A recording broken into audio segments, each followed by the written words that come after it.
Realignment. The bomb was dropped last Thursday, USC, UCLA to the Big Ten. That just seems unthinkable that the Big Ten, I got to say, basically turned its back on its partners from the Pac-12.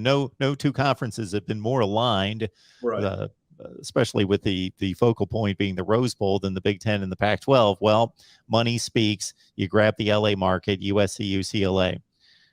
Just your thoughts about whether this helps Michigan, just the impact on the conference. Obviously, the Big Ten trying to keep pace with the SEC, and now they have more than ever. We've made the statement on here a zillion times that for people the fans that just watch the playoff football in January, they think that the SEC is way out ahead of everyone. But in terms of rear ends in the seats, TV ratings, and money, they're right here.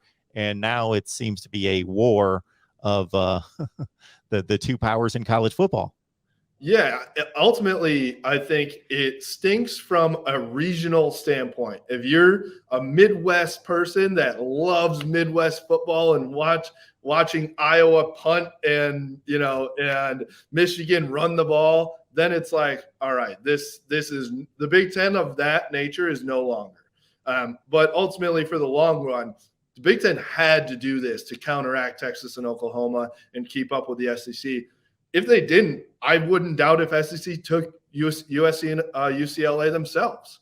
So ultimately, I think it's a good thing for the Big Ten because those are huge brands. The LA market now, if we talked about the recruiting pitch of most eyeballs on Michigan, most butts and seats, like you just said. You now have the Detroit market, the Chicago market, the New York market, the Minneapolis market, the LA market. You have like essentially I can't remember what it is. I think it's like 5 of the top 7 TV markets in the country right now. I think the only other ones are Atlanta and Houston. Houston, I believe, is the other one.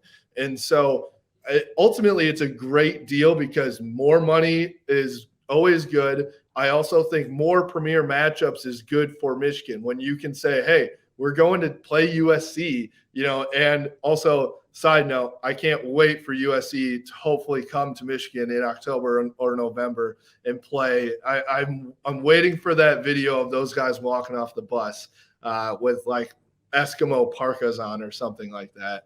But ultimately, like that's a good thing. It opens up even more so a Michigan recruiting pipeline to Southern Cal, which is not a bad thing. We all know that. Michigan alumni base. Michigan has, out of their however many alumni they have, which is an insane amount, the most of any area is Southern Cal. So I think it's great for that. We've seen what USC's stadium looks like on game days. That will be maize and blue when Michigan goes there for a fact. Same with UCLA as well. So I'm excited to see, Michigan kind of take over that area, and it will be good. Obviously, are you concerned about Lincoln Riley at USC and them becoming a huge powerhouse again? Yeah. But you know what? If you want to be atop of the landscape of college football, you got to play the best as well. So I'm excited for what that's going to bring.